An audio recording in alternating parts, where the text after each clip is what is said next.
Good afternoon. I can clearly see that things must be very busy outside. That's why we have such thin attendance, but those who are here, welcome. I'm Shailendra Yashwant. I work with Climate Action Network South Asia, which is a network of over 250 civil society organizations from 8 countries of South Asia. But today we are hosting our partner Switch Asia, which is a program funded by European Union, and it's been active since 2007, and it seeks to promote sustainable consumption and production and supporting the transition of countries to low-carbon, resource-efficient, and circular economies. We have a stellar panel. We have 2 ministers who are actually busy with some presidency meetings out there, and they will be joining us soon. But I'm going to invite the 2 experts with us on stage right now to start us off, and as the ministers arrive, they will join us. I'm going to actually call on my friend and colleague René van Berkel, who's a senior expert on sustainable development and circular economy practices with over 35 years of experience in developing and implementing initiatives focused on inclusive and sustainable industrialization, particularly across Asia and Pacific region. So without much ado, I'll let the experts speak, and then I'll come back to you for further discussions. Thank you very much for the introduction, and I do speak on behalf of the Switch Asia program as senior expert on circular economy, but I'm also the co-convener of the ASEAN Circular Economy Business Alliance, so we can also discuss this. I would basically like to frame my remarks around 3 points, basically the science, the opportunity, and some action. So we are clearly staring at the challenge and increasingly pressing the emissions gap as the climate goes from warming to boiling. Greenhouse gas emissions are not coming down at the speed and scale required to stay within the Paris goal of limiting climate change to 1.5 degrees. If we disaggregate the emissions, not just by the type of gas, but by contributing activities, the expanding use of natural material resources stands out as a fundamental root cause. The International Resource Panel found earlier this year that extraction and processing of material resources contributes 60% to climate emissions. Materials use has more than tripled over the past 50 years and continues to grow by 2.3% annually. Materials productivity, so the efficiency of using materials, has basically remained stagnant, only growing at 0.7% annually over the 50-year period. And that is a meager number compared to the growth in labor productivity, energy productivity, and greenhouse gas productivity. This trend, of course, needs to be bent. We need to decouple, and decouple means then decoupling the economy whilst reducing resource use and pollution, as well as improving people's well-being beyond material goods. Let me then get to the opportunities. Circular economy is the pathway for sustainable consumption and production and climate action, as was also established in the Pact for the Future, which was agreed by world leaders at the September 2024 Summit of the Future. We have, though, a challenge that circular economy means different things to different people, and this hampers coordination, consideration, and implementation, and feeds also skepticism. Switch Asia is promoting the view that circular economy covers all resources, so materials, energy, water, land, and nature, to use these efficiently, keep them in circulation, and transition to renewables. If I put it in short, first, recover and recycle perpetually. Secondly, relentlessly practice efficiency in the use of all resources. And thirdly, maximize the utilization of renewable materials and energy. This circular economy approach is indeed an opportunity for business development and innovation whilst delivering climate benefits. Let me illustrate with a few examples from Asia. Wege in Indonesia implements modular building, which means that the entire building can be disassembled, transported, and reassembled for another use. Using factory-controlled construction, the weight of the building can be reduced by up to a factor 5, and subsequently foundations can be reduced. So are the greenhouse gas emissions avoided that would have otherwise come with the production of cement, concrete, and steel. Another example, Husk Ventures in Cambodia turns rice husk into biochar with triple climate benefits. biochar, sequesters carbon in the soil.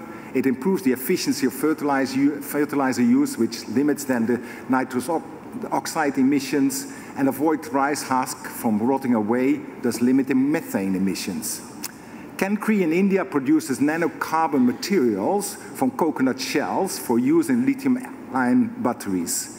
This increases storage capacity by up to 125%, meaning that less materials are needed for energy storage, and electric vehicles can be lighter and have greater range. It also helps alleviating concerns of critical minerals for the energy transition. And these are just a few examples. For those interested, we would have many more examples from Asia that are coming forward. I come to the point of action. Materials use drives the greenhouse gas emissions. So in light of the climate urgency, ambitious climate action is incomplete without a prominent role for resource efficiency and circular economy. Concerted action is warranted to capture this climate opportunity. This does go beyond the traditional climate policy options through business innovation policies that develop and deliver circular products and services. Doing this in the upcoming NDC 3.0 will be the news our future climate urgently needs, whilst also aiding to clean up pollution and waste, to protect nature and biodiversity, and to drive productivity, innovation and growth of the economies. Thank you very much. Thank you so much, René. You really rushed through that. We had some time, and it's extremely interesting, some of the stuff. So I might come back to you with some questions, but while we also wait, I just want to say that we are expecting the Honorable Minister of, Vice Minister of Ecology, Environment and Natural Resources of Kazakhstan to join us, and the Minister of Environment from Pakistan to join us. That they're just busy in some other things, and they should presidency meetings, and they should be coming into the room. But meanwhile, may I invite Mr. Ranga Palawala. He's also a key expert with huge experience both in climate change policy making and sustainable development, in circular economy, and the works around Switch Asia. So I'm going to ask Ranga to explain to us further how we could actually bring sustainable consumption and production into climate ambition. Thank you, Ranga. Thank you very much. Thank you very much, ladies and gentlemen, for attending this press briefing.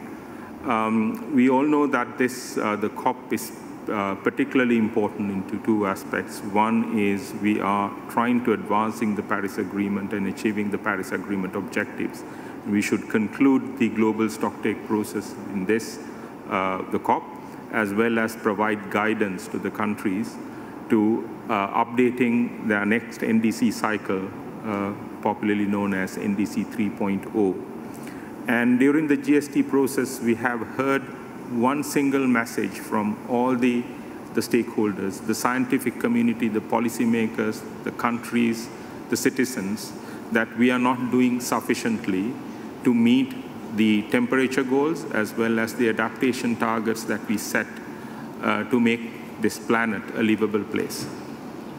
So we have seen the IPCC, the report saying that we have a narrow pathway available to reach the 1.5 temperature target, as well as we have seen there's a huge emission gap that we need to bridge.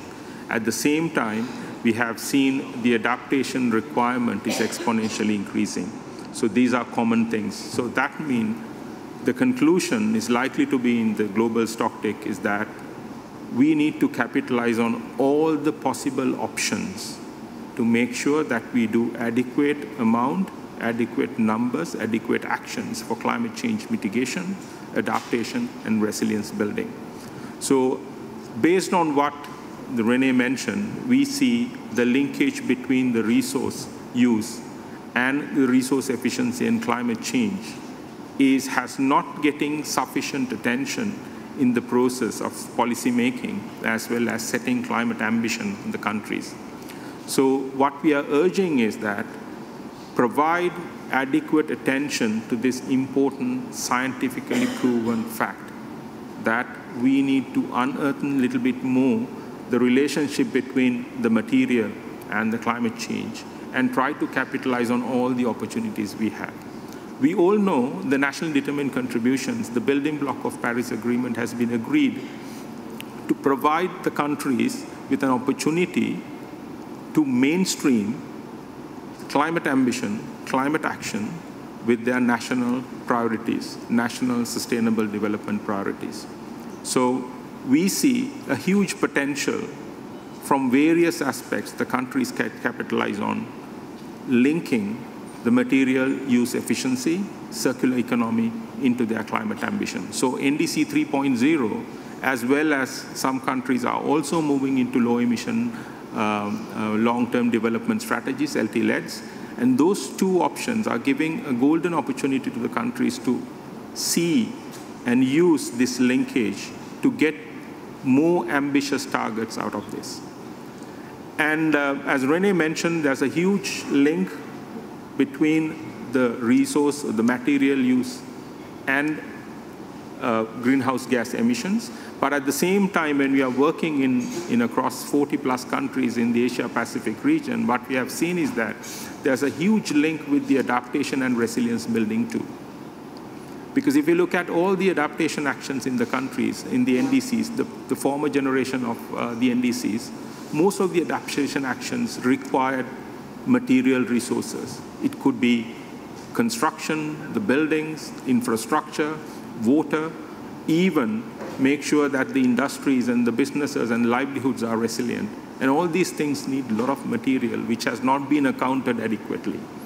So therefore, we have finite amount of natural resources available, and definitely if we want to achieve this horrendous climate ambition, we need to make sure that the available limited resources are being used effectively, efficiently, with minimum amount of wastage. And that's why we need to maintain the sufficient focus on resource use efficiency, circularity, and sustainable consumption and production. My last point is that we all know that this COP is very important in terms of the climate finance perspective. We are talking about NCQG. We request sufficient finance need to be flow to achieve this high level of climate ambition. And we all know the public finance and the private investments are not sufficient to meet those targets. But what we see, as Dr. René van Berkel mentioned, there are business cases that if you have higher material use efficiency, there's a lot of savings, and there's a business case for the private sector. So to mobilize private capital, mobilize the private investments, again, circular economy provides a massive opportunity. So unlocking the finance from the private sector, we should definitely consider this neglected aspect within the climate process. That is the material resource use efficiency, the process. So again, our demand is NDC 3.0 provides a golden opportunity to the countries to consider this neglected big opportunity. And I think we need to give this the big opportunity, and we request all the stakeholders, as well as countries, to work together and unearth this golden opportunity by looking at the nexus between resource use efficiency and climate ambition. Thank you. Thank you very much, Ranga. I'm actually circled back to Dr. René with one question. Industries are ready. That's what we hear. I mean, we hear that the steel industry, the iron industry, shipping industry. What besides saving, efficiency means more profits as well. Besides climate ambition, why should more industries invest in circular economy and SAP practices, according to you? We did some analysis of some of the business cases, and this was a bit focused on Southeast Asia, but I think it's a similar story elsewhere, that businesses can basically look at it from a perspective, from 3 different perspectives. As one is the cost savings, which is immediately there, the business opportunity. So being agile on business. So if you be efficient with materials and energy, you pay less on your resource bill. So that is there. And agility also means looking at new applications for your existing core competencies. Then the other one is the kind of the resilience argument. So the climate vulnerability is clearly there. So water is less accessible, less predictable. Energy prices are less predictable. So being more efficient in this and being more prepared, you are also better prepared for that. And then the third argument is more on the argument of being prepared for the future readiness. So there's clearly businesses around which are seeing that not just from the climate argument, but from the circularity argument, that's sectors like fast fashion or plastics. There is no future for the business as usual. The business as usual is business of the past, and the leading companies are seeing that we need to start to pivot new approaches there. So I think that is really the issue, and the element has also been that when we talk about climate action, ambitious climate action for industry, we typically go to the hard-to-abate sectors. But we might overlook the opportunities which are there in all the manufacturing sectors. So whether it's textiles, leathers, or plastics, or food processing, there is small opportunities, and we basically cannot afford to lose any opportunity. So if we, and the news is also that this is a good business opportunity. So if we focus more on the entrepreneurship, in industry development, innovation, then we can unlock climate benefits, not necessarily via the traditional climate instruments or climate finance, but through another way, and almost take climate as a co-benefit. Thank you, thank you. Ranga, before I open the floor, just since Rennie also mentioned fast fashion and plastics, etc., in South Asia, in the Asia-Pacific region, how would we engage with this concept with the medium and small manufacturing enterprises, which is a large part of Asia's manufacturing processes? Thank you. I think let's look at the flip side for the small and medium enterprises. I think the biggest issue they have facing with climate change is that to make sure that the businesses and the business models are resilient and they can face the challenges, the current as well as projected challenges of climate change. So for businesses to be resilient, one aspect is their business case, basically the bottom line, the profits, the sustainability of business in terms of the financial aspects. So irrespective of the size, the financial benefit of material use efficiency is there. So that means in one aspect, of course, they are becoming resilient from the financial side. Second one is that even the small and medium enterprises, the business impacts on the climate change is not only limiting to their business territory. It goes beyond upstream and downstream in the value chain, the suppliers to consumers. So we see this is affecting, if the suppliers are affecting with less. Let's take the fashion. If the cotton suppliers are affected, the textile manufacturers will be affected. So the wastage minimization means that they enhance their level of resilience, they enhance their financial resilience. So it has a significant impact. The collective consciousness about the value chain is important there, because for different resources, different material, there are overlapping, interconnected value chains.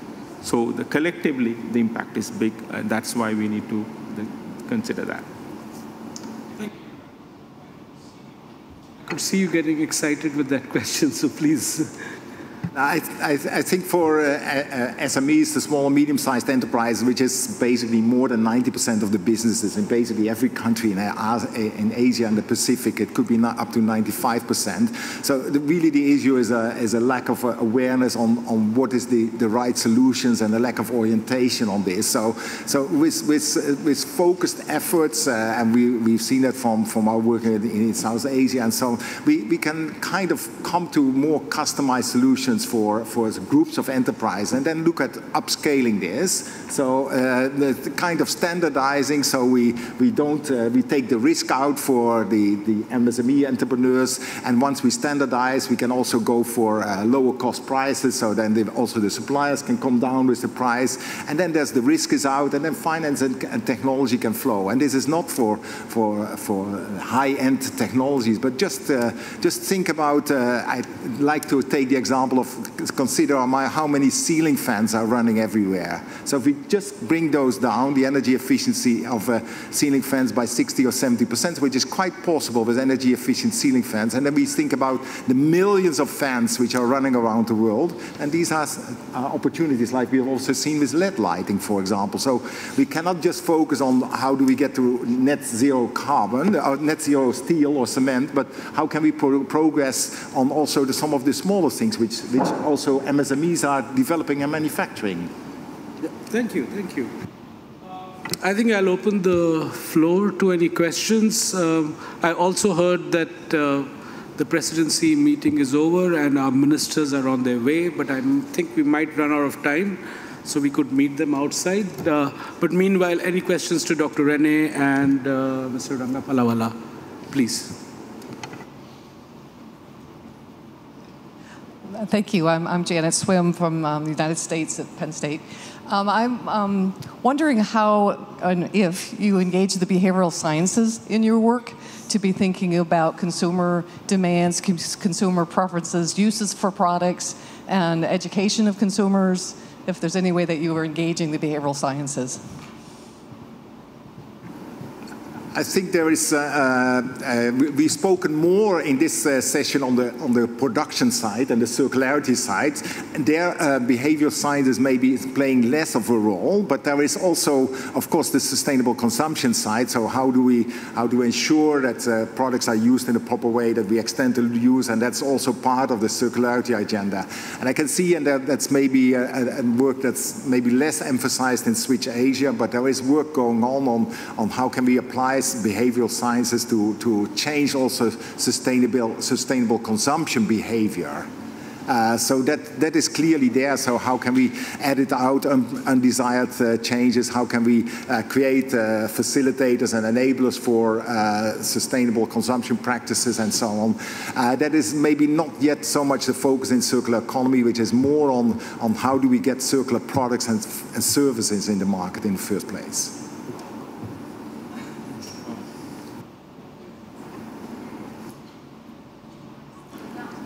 Well, I don't know if I want to say, but I can't stand up easily. So it's just also in terms of the consumer demand to the industries, so it's not just the use of it, so the consumers can be influencing the productions by what they want in that process as well. So what I'm hearing is that you are more on the production side, but not on the behavioral science side. But I guess my point is that encourage that connection.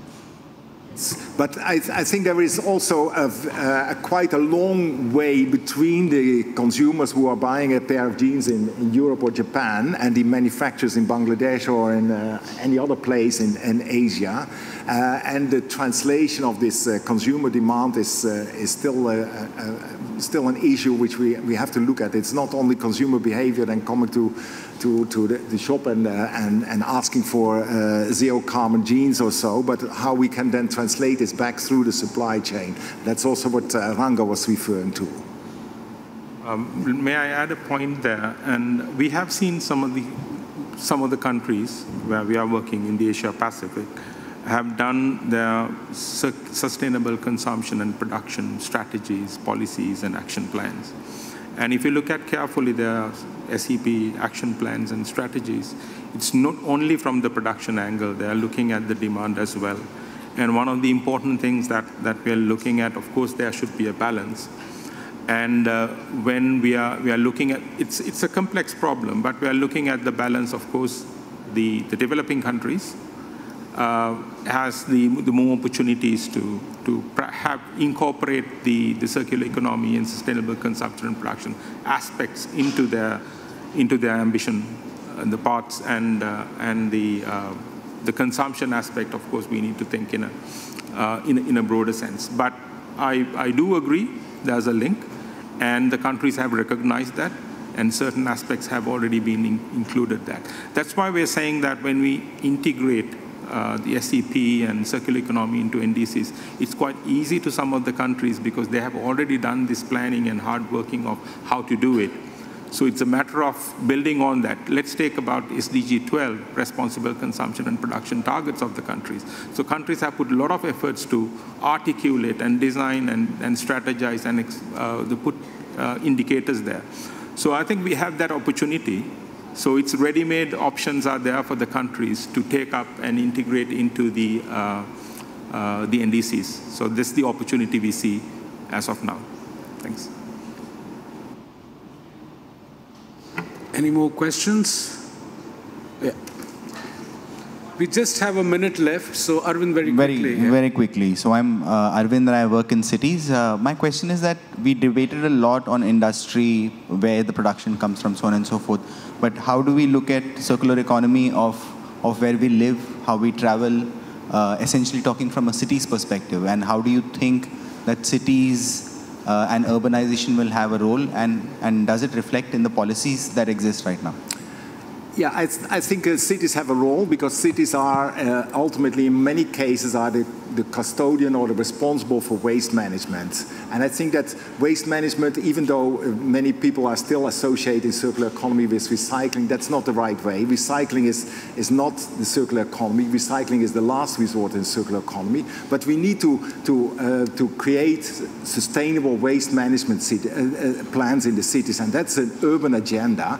And the challenge is actually that the cost of waste management in many of the places in Asia is just draining the resources of the urban bodies, and it's basically also undermining the ability of cities to invest in the sustainable cities because of having to deal with the waste of today. I think we kicked out. We're done. Thank you so much. Thank you for coming, and thank you for giving me that extra minute.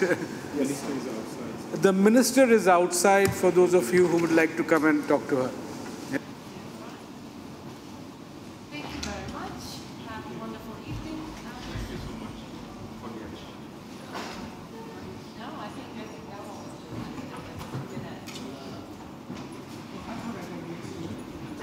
well, that's nice. Okay, let's keep it like that.